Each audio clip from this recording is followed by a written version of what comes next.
but what's your funnel like? Because I know if you don't have your funnel, then you shouldn't be running ads as far as I'm concerned, because so many people will get leads. And then I'm like, well, how often are you emailing them? What are you doing with them? How are you nurturing them? And they're like, oh, no, I'm not doing any of that.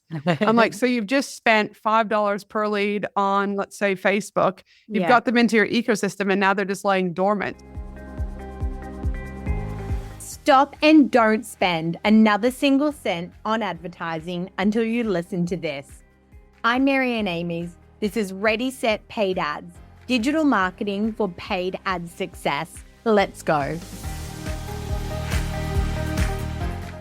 On today's episode of Ready, Set, Paid Ads, I'm joined by business coach Ange Henderson. Ange says she's a woman who wants to help other women kick ass in business and in life. And she's one of the few business coaches I see that really stands on strong foundations. She has an Ange Henderson method, which is all about strategy, wealth, relationships, and health.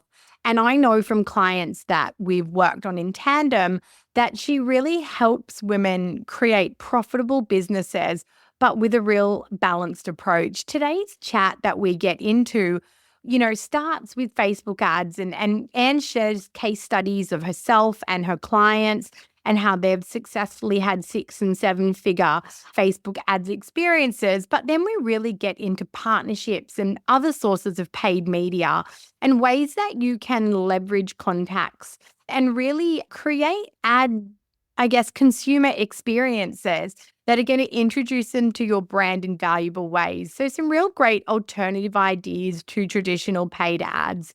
We also then really talked about where the market is right now, and I guess where the consumer is looking for a real human experience. And one of the greatest insights from this episode is how are you humanizing your brand? So if you're generating top of funnel through Facebook ads, how are you then nurturing in a really human way so that people can trust you and want to convert with you? And that may be today, or that may be, in 6 months' time. But what are the real hands-on human touches you can put in place to make sure that they get enough of you to know you and buy from you? So I really enjoyed the chat, and I hope you do too.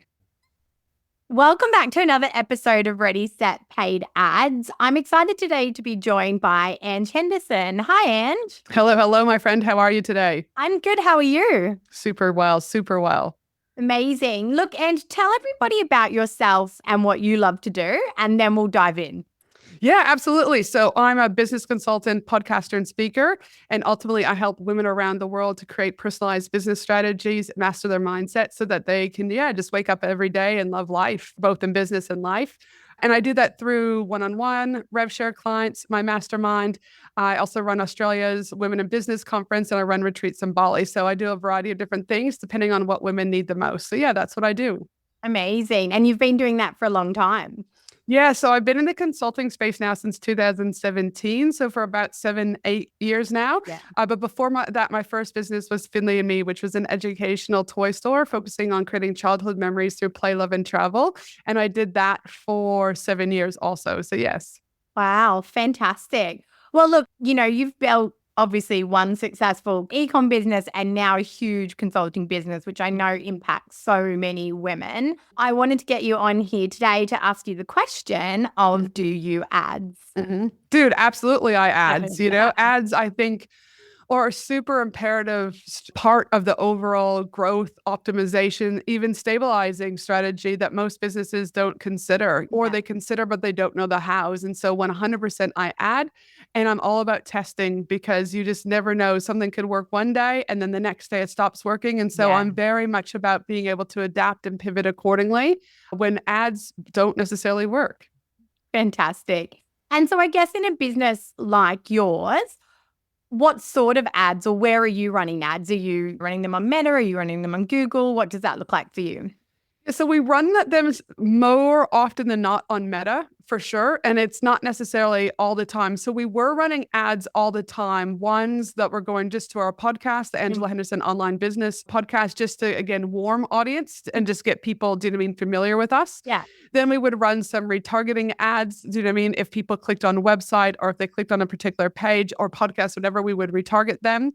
And then we will run ads around certain things like the Bali retreat, the Women in Business conference, those particular things. And again, sometimes we'll crank things up, sometimes we'll crank things down, sometimes we'll shut everything off collectively. Wow. And so, yeah, so it just, again, it just depends on what's happening on any given month. But yeah, I mean, they do a great job.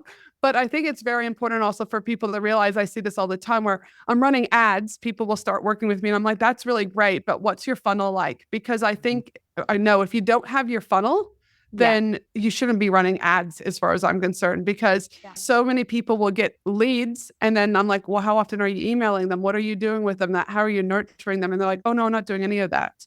I'm like, so you've just spent $5 per lead on, let's say, Facebook. You've got them into your ecosystem and now they're just laying dormant. So again, for us, a big thing is making sure that we're always looking and also optimizing our funnels to make sure that they're firing on the back end so that they work hand in hand together with the Facebook ads.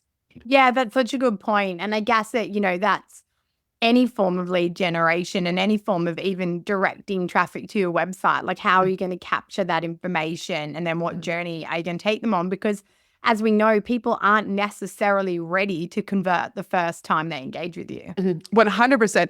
And also depending on, again, where they're coming from. So typically Facebook, because they're so cold, they do take longer to, do you know what I mean, nurture and convert. So again, there's different things that we've tested. Again, is it better to book a call versus, sell them something? Is it better to sell them a tripwire, for example? And there's no wrong or right way.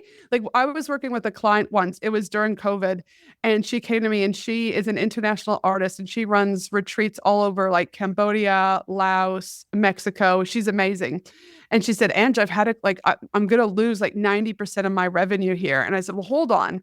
You've got like an email list of 50,000, I think it was. You've got 70,000 people on like social media. There's got to be a way that we can figure this out. Yeah. And I was like, but we're going to need to test ads. And she's like, she'd never ran ads before. She's like, no. I was like, well, like, then we're going to remain stagnant. Anyways, got her over the line. We created a $27 product with a bump offer, which then went to an OTO, one-time offer. We ran ads to it. We made $714,000 in 4 months, and we ended up making $1.5 million at the end of that 12 months off of a $27 product. But if we wouldn't have had the Facebook ads, then we wouldn't have been able to leverage that, right? Because we were able to take our email list, upload that into Facebook ads world, do you know what I mean? To then help create audiences and all that for us. So anyways, it was magnificent. But again, someone who'd never ran ads, super worried about ads.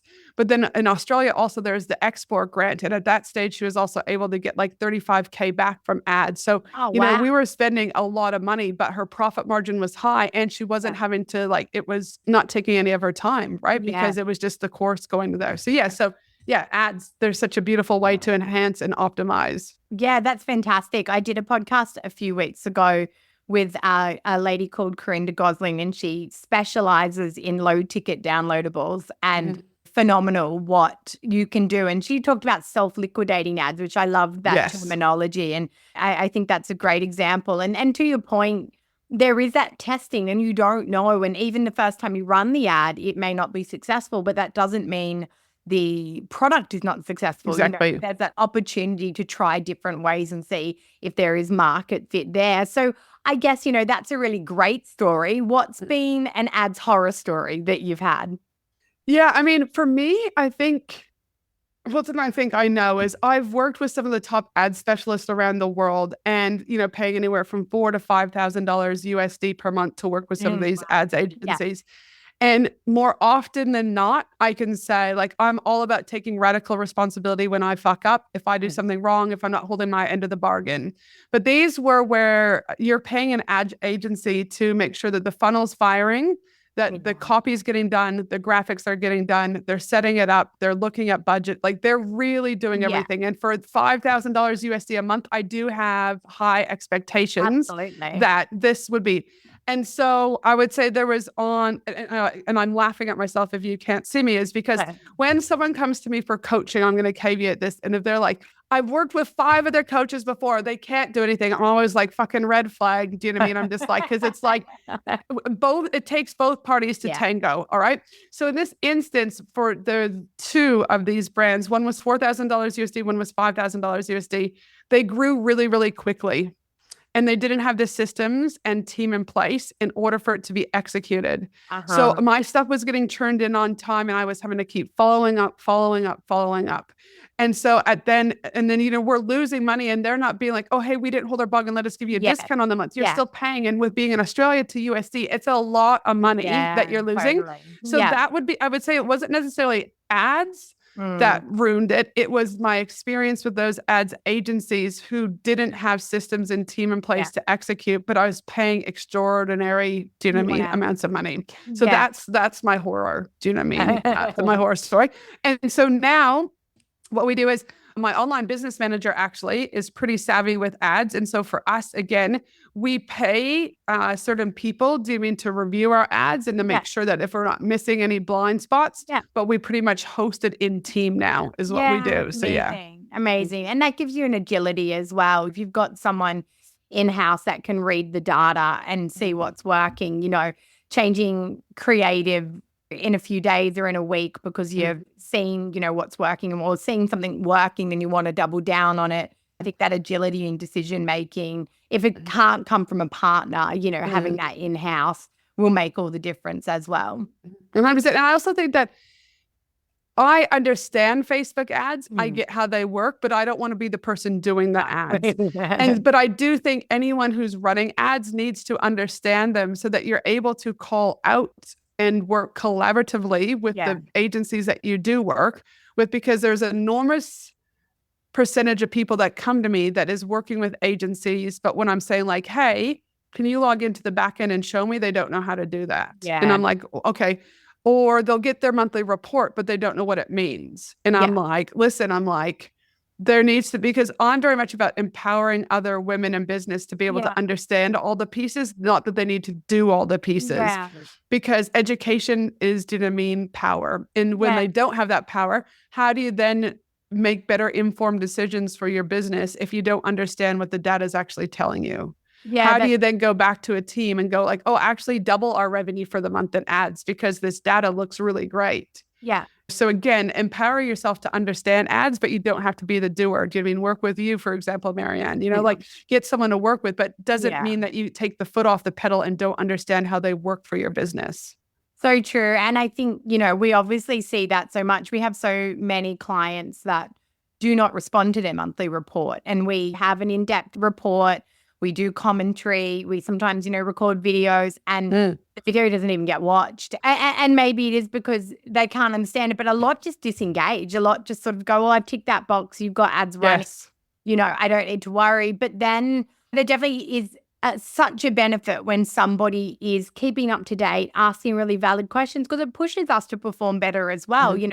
When someone's asking the right questions, you sort of, okay, let me look at that. Let me see how I could make that work harder. Or that's, even lead quality, having that relationship where your client knows the leads you're delivering, they still need to assess them and give feedback. When a client comes back and said the lead quality is great, or there's a high volume of leads, but we're getting a lot of spam. It's like, well, if you didn't tell us that, we wouldn't know to tell you. Exactly. Your website needs to be fixed. And I think it's that beautiful two-way relationship that makes it work so well. And that education piece. And I think any good ads agency or ads manager should be educating you as you go. 100%. To understand. I was explaining to a client a couple of days ago about just like the structure of campaigns, ad sets, ads, because you get asked certain questions. And I was like, hang on, you don't understand the structure. That's why you're asking me to do these things that don't make sense. And I think it's that upskilling, and it's any aspect of your business, any aspect of what you're going to outsource. I mean, how often do we hear someone completely caught out because they didn't know they had to pay GST, know about their tax responsibility? Yes. Your accountant educating you on those things and saying, hey, you guys have made 20K profit this month. Good job. But just to remember, you need to put aside this much for this and that much for that. If you're not across those things that you're outsourcing, you're just building, a house of cards. 100%. And then you wonder why things fall. It's the same thing. Like I just interviewed my lawyer on my podcast, and it's like the amount of people that don't have their legals in place. And it's like, you're compromising your business, you're compromising, your family assets, potentially, depending on the way that the business is set up. And I'm just like, oh my goodness. But again, I also think that there's some compassion that needs to be shown because, again, we don't know what we don't know. 100%. But I always say you have to make it your business to understand anything that you're at. Make it your business when you're going to work with me as your coach. Make it your business to understand Facebook ads, do you know what I mean? Or Meta, do you know what I mean? Ads with you. Like, you've got to make it your business because nobody's coming to save you. And that's one of the things that I talk about is whatever you're not changing, you're choosing. Yeah. So if you're choosing to put your head in the sand, you're also equally choosing to put your business at risk. Be okay with that. But then don't bitch and moan about it. Do you know what I mean? If something goes down, right? Like, that's on you. Yeah. And that is hard. That's hard accountability that people, they're those hard realities that people don't want to hear. But I do love when you say that nobody's going to save you because it's true. Mm-hmm. And often you think, oh, if only there was this person or if only there was that person. But I think as a business owner, you go through cycles and then you kind of realize, hang on, that person has to be me. I need 100% to solve that problem. I need to get better at that, or it has to start with me because I am the foundation of it. Mm-hmm. Now, before we jumped on, we were sort of having a little bit of a chat and you talked to me about a different ads concept. I'd talk a little bit about where else you, I guess, place ads and how that works for you. Yeah, so I guess, not necessarily ads, but where I spend money, I guess you could say is I have a very strong SEO strategy. I rank for an enormous amount of primary, short tail, and long tail keywords, but our strategy has been in place now for 7 years. And so business coach Brisbane, all of those words we do rank in the top 3. Yeah. And so I do an enormous amount, and 40% of our website traffic comes organically from SEO keywords. And so our SEO strategy is very, very strong. And then what else I do is I do a lot of media buying. So media buying is when I will go to particular businesses and say, hey, do you have an email list? Well, I guess I'm going to back up for a minute. Back in 2023, I did 121 partnerships globally. And each of those things looked very different. But it was at the same time of 2023 when I started to understand more about media buying. And so media buying, again, is I will go to a business so I could say, hey, Marianne, do you have an email list? And you're like, yep. And I'll say, how many people are on your email list? What's your open rate? What's your click-through rate? And I'll say, listen, I would love for you to send one email to your email list about my Australian Women in Business conference. And you're like, oh, what do you mean? Like, tell me more. And you're like, I'll pay you to send that one email. Now I don't get Marianne's email list. That's illegal. Yeah. But Marianne will write an email on behalf of me. Do you know what I mean? In first person language, do you know what I mean? Saying, hey, you really should go to Ange. She's a good friend. Here's this, blah, blah, blah. And so, and again, depending on people's list size, depending on how often they send it to their, how, I guess I should say how prime their list is, what their open rate and what their click-through rate is, I can pay, do you know what I mean, $100 an email, I can pay up to $500 an email, etc. So I'll do media buying, but you can also do media buying for Facebook communities, media buying for Instagram, and things like that. So one person in particular has a Facebook community about 40,000 Australian business owners. So I will pay her $250 for me to go in and write a post. Yeah. And then she'll go and use the everyone tag in the comment section to tag everyone for that. So I will test a lot of media buying and it works out really, really great and can be really cost effective versus what it's costing me. Because again, if they're posting in their groups on my behalf or writing it in their first language, they're not cold. No. They actually are closer to a warmer lead because I've got borrowed trust from whoever I've just bought the media buying from. Yeah. And so, I do I probably spend about a couple $1,000s a month probably testing media buying on different emails, different platforms, in different ways. So again, it's worthwhile testing. If you're like, well, I don't have an extra $2,000, you don't have to start there. It could be that you just go back to, again, the partnership strategy. So when I did those 121 partnerships, those were all unpaid partnerships. We would sit down and we would look at each other's assets. So it could be podcast swapping. It could be a speaking swap. It could be an email swap. It could be a social swap. It could be a combination. Yeah. And so we would figure out what we were going to do for each other, and then the people would execute. But again, it was free, but I was exchanging time and energy instead of money, right, to grow my list and my community. So those are a few other ways that I love to expand my reach. Yeah, I love that. And I was thinking that when you said about, if you don't have the budget, I was thinking, the other opportunity is that complementary, non-competitive person, whether that's a Instagram profile or it's in newsletters. But if you're in industries that complement each other. You know, you're the florist and the candle maker. There's a beautiful opportunity there to really beautifully be in each other's spaces, and for your customer, it feel nice and it makes sense. It's not like, oh, you're my florist and now you're selling me dog jackets. You know, Exactly right. it's so beautifully aligned. And I think the other point, which you touched on, which makes perfect sense, is that advocacy. You know, when I go out and send that email about you, there's an advocacy there. There's an advocacy to say, I trust this person. I know that this person's great. And now I'd love to share that with you. And that's almost priceless. You know, I think even that when you're going out cold in an ad, you have to work so hard to build that trust and to get people to bite the cherry and see if you are who you say you are. So I think it's a really smart strategy. And again, it probably is a little bit more predictable and probably a little less cluttered.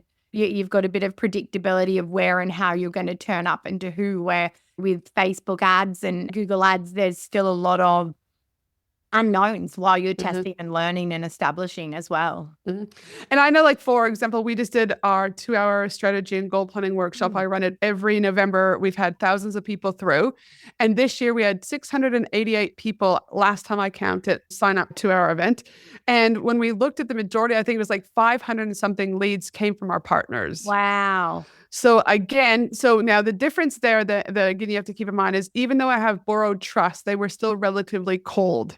Right. And so being mindful that, again, we probably won't see we can't pick the harvest yet per se, because they're too new to my world. But whenever they spend 2 hours and I can blow their minds, do you mean they can walk away with their 2025 plan? They're going, oh, okay, this lady knows her stuff. And so then you also see an increase of social media followers, right? You see an increase of downloads on your podcast. And so it becomes, even though you're not seeing the dollar sign yet, people forget that ROI comes in a variety of shapes and colors and forms. So don't minimize your short-term ROI and the long-term ROI. So Jay, I mean, you always give such great nuggets, but that's so important, even back to the context of paid ads, because sometimes your paid ads don't pay off in that direct 100% direct to conversion, but it creates a longer term relationship with people and awareness. They start, consuming other parts of your media. They start on that individual journey, whatever that may look like. So you can run ads and say, I did not sell ABC, but what else may have happened that's increased your future potential to sell ABC. And also, again, don't ever underestimate the partnership. So in this particular instance with that, we haven't seen a lot of fruition, but we did have one client signed up for my $21,000, one of my bigger, higher end programs. But she signed up for free. Then in our funnel, we then said, hey, we saw you sign up for free. You haven't got this. You won't get a replay and you don't get the workbook. She then signed up for the $97. Nice. But then when she was from what I understand, when she was on the call, she saw someone else who had just joined my mastermind. They then started talking. And so she was only on our email list for 8 days and converted to a $21,000 client. So again, when you cultivate a good community and you've got your funnels in place, and you've got a good offer, it can still happen, right? So don't think it can't. But again, we haven't seen, say, 100 of those new leads, do you know what I mean, equal to a $20,000 client because they're just too cold. They don't trust me enough right now. Yeah. And then I guess it comes back to the quality of what you deliver. 100%. Deliver something so high quality, so over and above expectation that impulsivity, even at a really high ticket, can become possible for some people. 100%. Because, you're saying the things they need to hear, that pure alignment there, and it makes sense to move forward. 100%. And that's where I think people, again, underestimate. I hear often like, oh, I shouldn't give this away for free. I'm like, no, you should give whatever is going to move that person and give them a transformation. Yeah. So I've been told so many times by mentors, the 2-hour strategy and goal planning workshop should be a minimum $1,000 commitment. Wow. And I'm like, but my goal also is to make sure that women who don't have $1,000 still have access to the tools, community, and resources they need to grow their businesses. I'm making impact to more people because I'm just being driven by money. Yeah. So my thing is again, there's a really great book called The Go-Giver by Bob Burg and John David Mann. What they talk about is if you lead with love and value, you cannot not be profitable. And so my whole thought there is like, do a 2-hour strategy workshop. Now we had 3 tiers on that workshop, to be clear. They could come for free. but they don't get any replay. They don't get the workbook, or they could Mm. come and get the replay, lifetime access, or whatever, and workbook for $97, or they could get all of that. Plus I would review their plan and give them a personalized video for $497. Yeah. Right. Yeah. And so again, we had 35 people sign up for the middle tier. We had 2 people sign up for the other tier, and then we had all those others sign up for free. So again, though, my promise to them is at the end of that free workshop, regardless if you've bought anything else from me, you should walk away with the chaos out of your head and you've got a plan. Yeah, I love that. Most people will only give them the beginning bit. Yes. Yeah. Make sure that you're providing them a transformation, that when you're not in a room, people are talking about you. Yeah. Yeah. And that's where I think in the world we're in right now, people are so worried about, they treat people like credit cards and forget people are humans. Yeah. The humans may never buy from you, but in Facebook groups, I've got random people tagging me all the time. I'm like, who are these people? I've never worked with them. But then I see, because I look at data. Where did they come from? They've been on my list for 2 or 3 years. They're opening everything. They just maybe not be in a position to buy. Yeah. Or I'm not the right person, but they'll talk about me. Yeah. Because I added value. So never underestimate your whatever you're selling or whatever your lead magnet is on Facebook. Truly just make sure it's changing people's lives, because you will be closer to conversion. Yeah, that's so true. And I guess circling right back, it comes back to that nurturing as well. Making sure the first thing you deliver is great, but then making sure they hear from you again and get that continual relationship with you so that they can go on that journey. And it's true. Sometimes people that recommend you have never worked with you before, but they've built such positive perceptions and have seen you demonstrate even consistency. You're a very consistent person in your marketing, in your work that you do. And even that speaks volumes. It's not that every year it's completely different and then you go offline for 3 months and then you're back and you've got something different. There's a real consistency. And I think that is rewarded over time as well.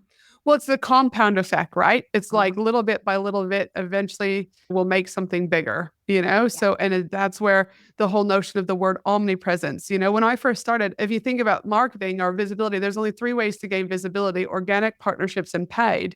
At the beginning, all I could really do was organic and partnerships, right? So again, I was exchanging time and energy, but still growing my audience.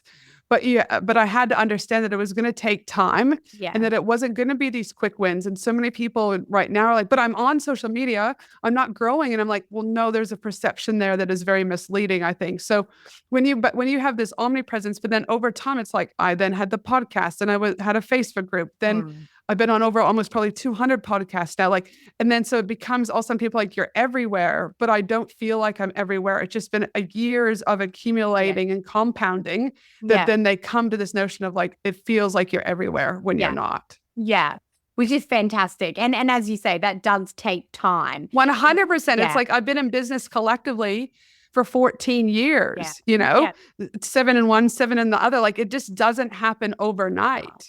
And I think that, unfortunately, that is the social media fallacy that we are fed. That new people, the conversations that I have to have with new people about your day one is going to look very different to somebody else's day 100 or 1,000. 100%. You need to talk to nobody for a long time consistently, and then you'll find you're talking to the right somebodies. But when there's so much media around, I launched this thing and I made 7 figures and, or I've, in the first 3 months, I've done X, Y, Z. It is toxic, 100%. And it's toxic unless again, you give the full story. Oh, yeah. So that's where it's like, again, there are I had, Winnie, she was a client of yours also, and she's in my mastermind. Winnie had 12 people on her email list and we made 27,000 off that launch. Yeah. And she went on to make 6 figures within 6 months of that particular program, right? Yeah. However, when we were on the podcast, we're very transparent. She's been in the game for a while. She's already got some, clout, you could say, and reputation, right? The trust and authority is already there. Same thing with Tracy when we made 714,000.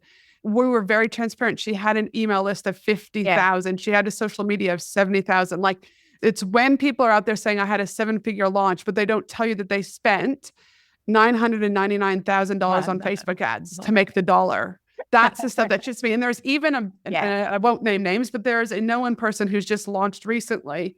And she said, I did this launch organically with no ads, no whatever. And we still made $400K.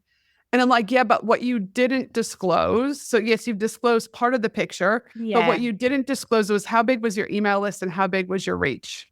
Yeah. Because if then people are like, oh, I only need 1,000 people. No, her email list is significant. Like we're talking in the hundreds of thousands. Yeah. Well, then just disclose that. Yeah. But don't make it, oh, I did it all organically. Well, you did, but you've used paid ads and affiliates for every one of your launches, which has positioned you to then have this launch. So she didn't make the 3 or 4 million like she normally would. She made 400K in this particular launch. Yeah. But again, you did it off of all of your other years of assets.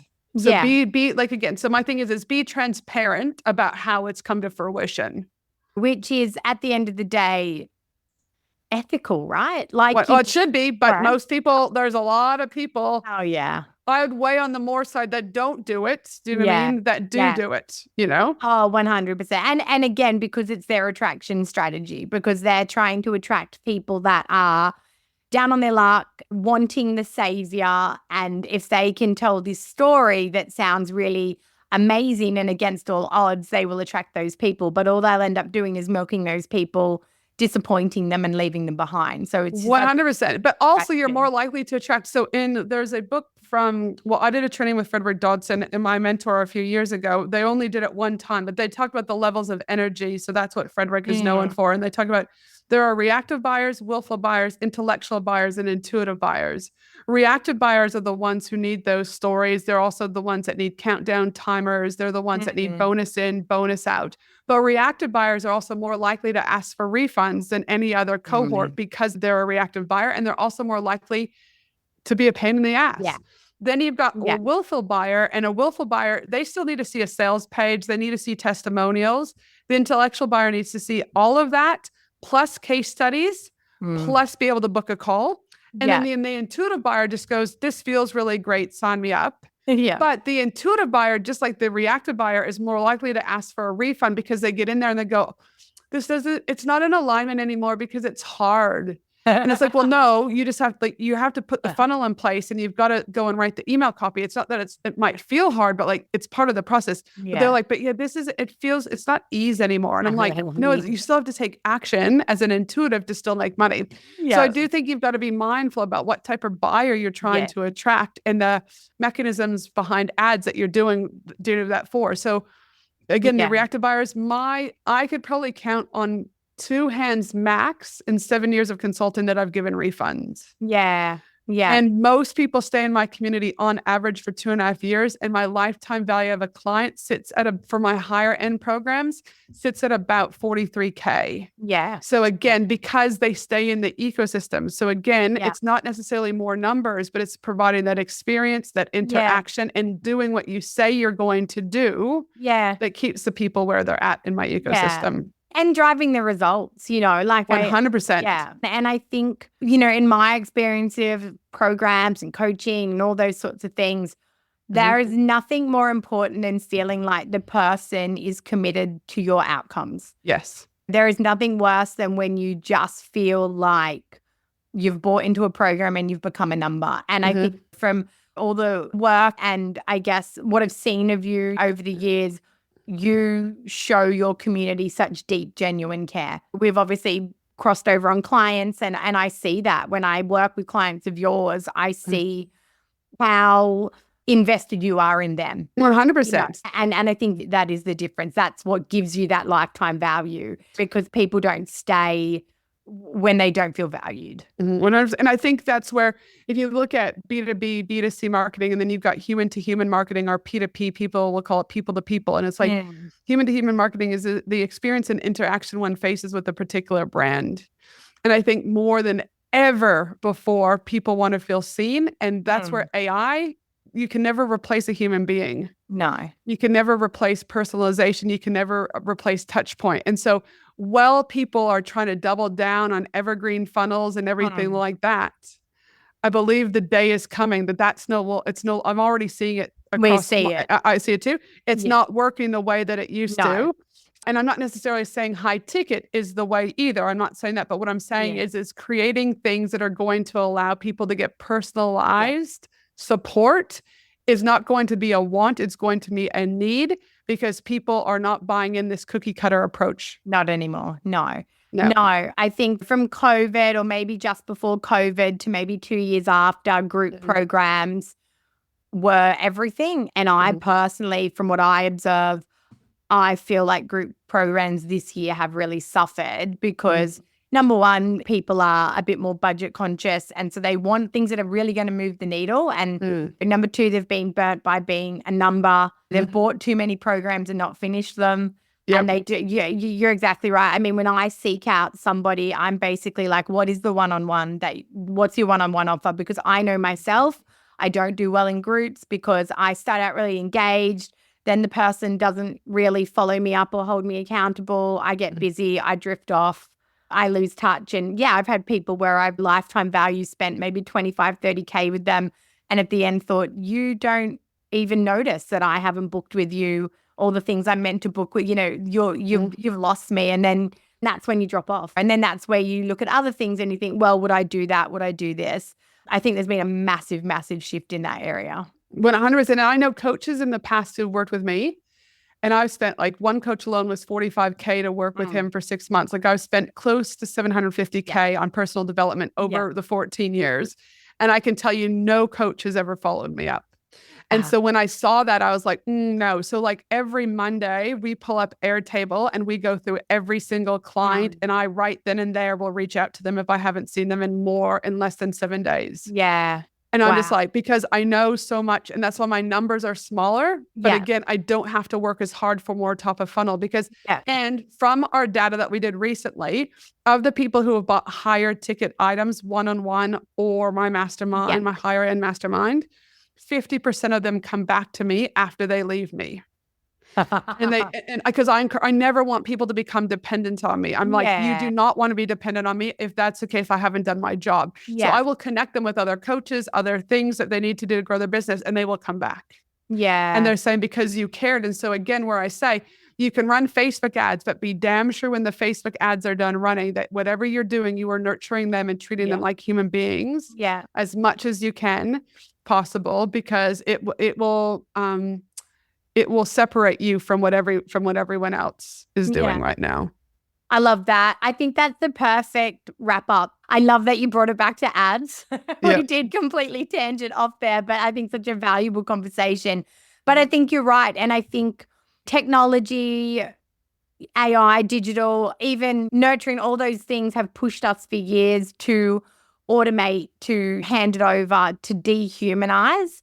And I think you're right. The best ad strategy still needs to have an element of human engagement. But again, I know we're going back to ads, but we can also share, like you were one of our major sponsors for our Women in Business conference, and people are still talking about the cookies. Right? Because it wasn't and so I'd said to you, hey, we're looking for a cookie sponsor, but I don't want your logo on it. I don't want anything like that. It's going to be personalized with the theme and their name will be written on it. And I remember you're like, oh, I think you said something like, that's a clever and something way. But when they opened up that box, do you know what I mean? It was, they felt seen and they felt heard. And it wasn't like Wise Up Marketing. Now, your stuff was branded after when we did the spinning of the wheel and we got them onto your email list. But that initial feeling is I wanted them to be like, oh, wow, they took time and effort into looking. And did I mean, like someone's actually handwritten my name on these cookies? Like they still are sharing photos, do you know what I mean? Post the event. So it's like, it might cost a little bit more, but the water bottle that's got your logo on, it's just going to go into the bin. Correct. Versus the images that they're still sharing post the event. So it's like, look at ways of being creative, whether it's through ads or whether it's through video or whatever it is, because people want to feel seen. Yeah. 100. And that human, and again, at every touch point I see you do that. I see when someone's going on your retreat, the box that they get that's personalized. I see, the signs that you make for people that come on their podcast, all those human touches are so memorable. And I think, within your own marketing ecosystem, you need to be looking at those ways to make it feel human and personal. 100%. Amazing. Thank you for such an amazing chat today. I think we covered some really good ground and there's so many gold nuggets in here as always. So I really appreciate it. Gosh, thank you so much, my friend. You have a beautiful day. You too. And for everyone else, I'll talk to you again soon.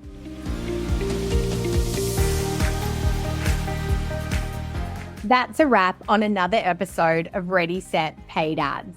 If you're looking for done-for-you services, training to upskill you in ads management, or free and paid resources to help you plan and execute better ads, head to wiseupmarketing.com.au. If you've loved this episode, be sure to subscribe for future episodes. And if you know someone that would love this podcast too, go on and share it.